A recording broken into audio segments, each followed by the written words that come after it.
Radio Algeria International. You will not miss a single major political or economic event. Radio Algeria International, our voice in the world. This is the English service of Radio Algeria International. It's time for the news.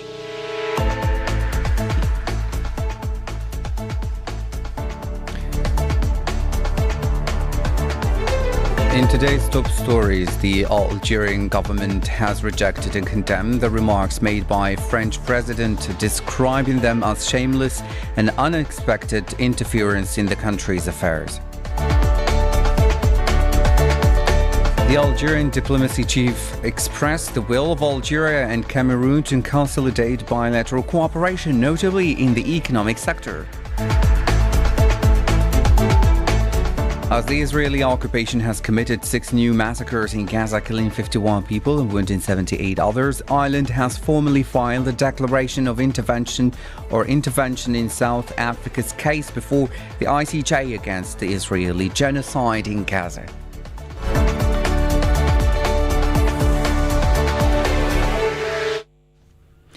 Hello and welcome to Radio Algeria International. I'm Jamal Semeni. The Algerian government has rejected and condemned the remarks made by French President Emmanuel Macron, describing them as shameless and unacceptable interference in an internal affairs, according to a press release issued Tuesday by the Ministry of Foreign Affairs to the National Community Abroad and African Affairs. The Algerian government has learned with great astonishment of the remarks made by the French President about Algeria, which dishonour, above all, the person who thought it necessary to make them in such a casual and light-hearted manner.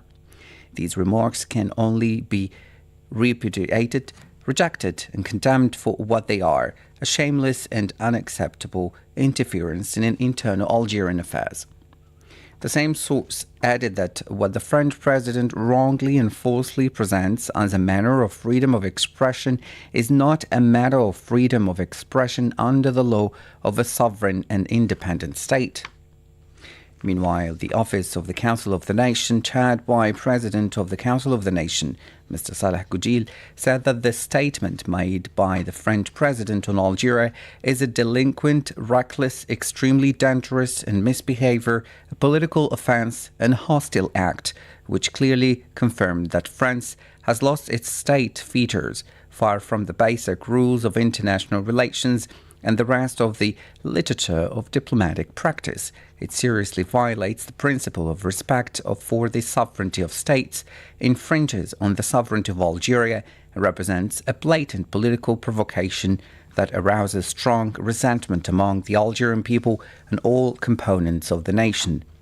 It added that this proved once again that some French circles and their ideologists, not to mention their media arms and those who shade them, have turned into hotbeds of provocations in Algerian-French relations to fit perfectly with the anti-Algerian hysteria that lies to itself and continues to slander Algeria, Algerians falsely. The Office of the National Assembly, headed by the President of the National Assembly, Mr. Salah Goudil, strongly condemned this fallen statement in which the French side accumulates hostile attitudes towards Algeria and seeks to overcome its internal crises with a shoddy and vulgar version of the positions of the extreme right hostile to all that is Algerian, until it invents formulas to attack Algeria on every occasion and at every time.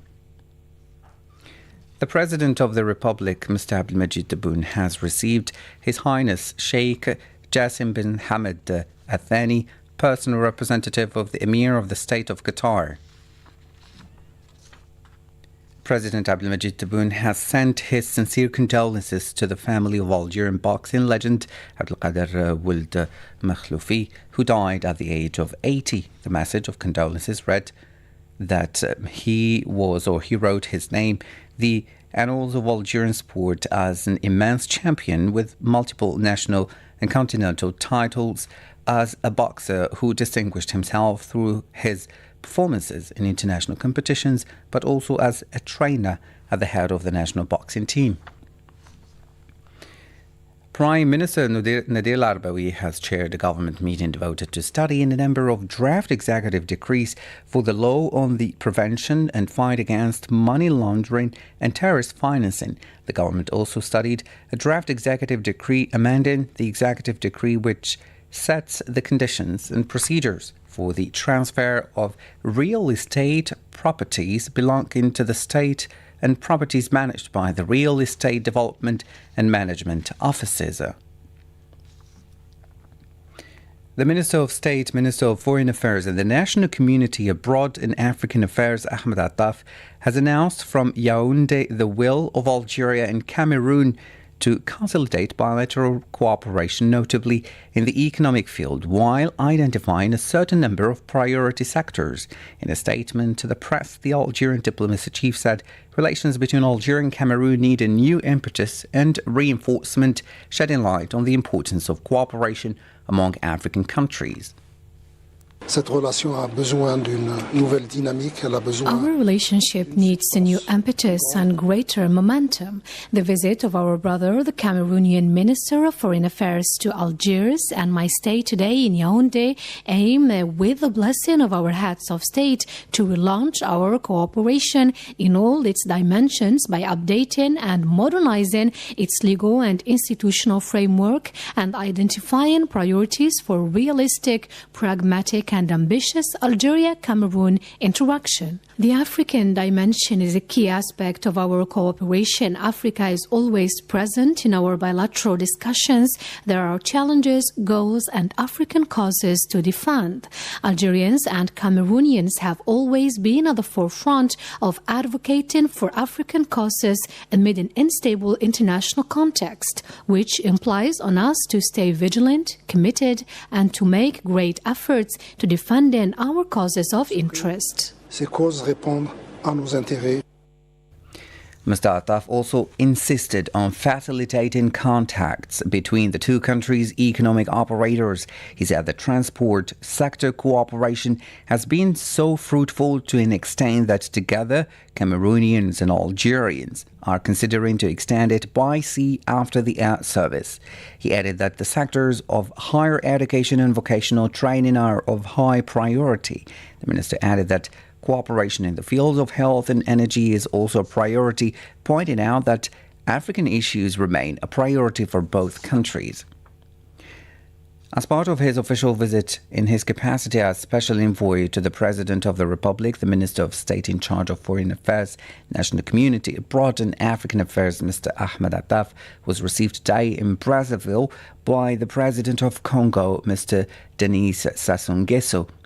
On this occasion, the Minister of State handed to President Denis Sassou Nguesso a written message from President of the Republic, Abdelmadjid Tebboune, and reiterated his determination to continue and intensify their efforts to strengthen bilateral relations and contribute to making joint African action more effective.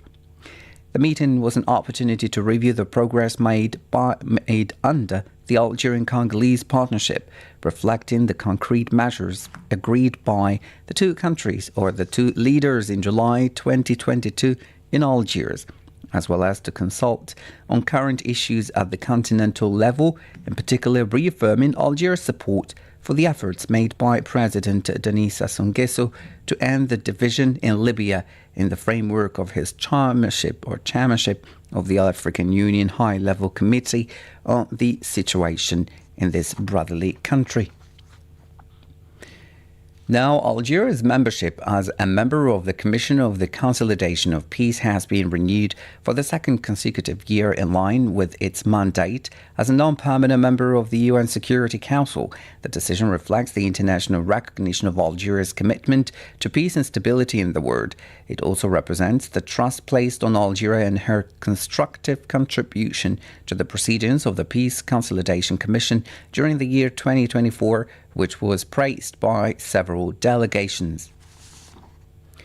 The Technical Commission in charge of making an assessment of the implementation of the roadmap of the first session of the Algerian-Tunisian Commission for the Development of and Promotion of Border Areas has been held in Tabarka, Tunisia. The session comes as part of strengthening cooperation ties between Algeria and Tunisia following the conclusions of the meeting, which brought together the interior ministers of the two countries.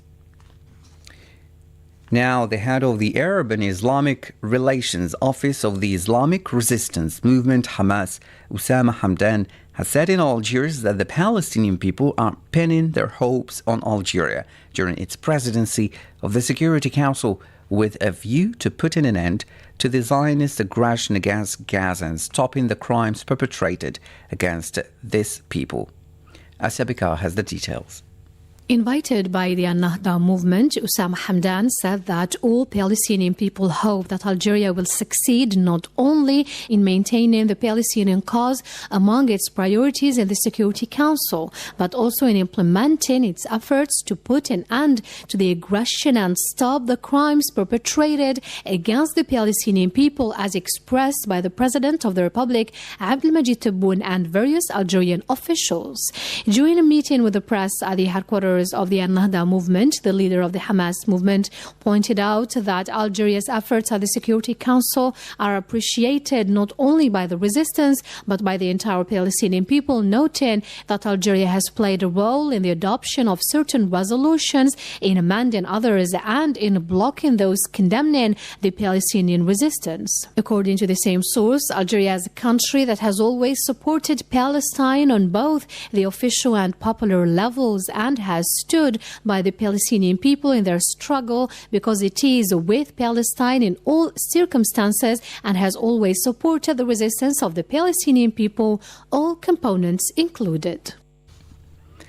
The Secretary General of the the League of Arab States, Mr. Ahmed Abul Ghaid, has strongly condemned the publication by official Israeli accounts of maps claiming to be historical, including Arab territories of Jordan, Palestine, Lebanon and Syria.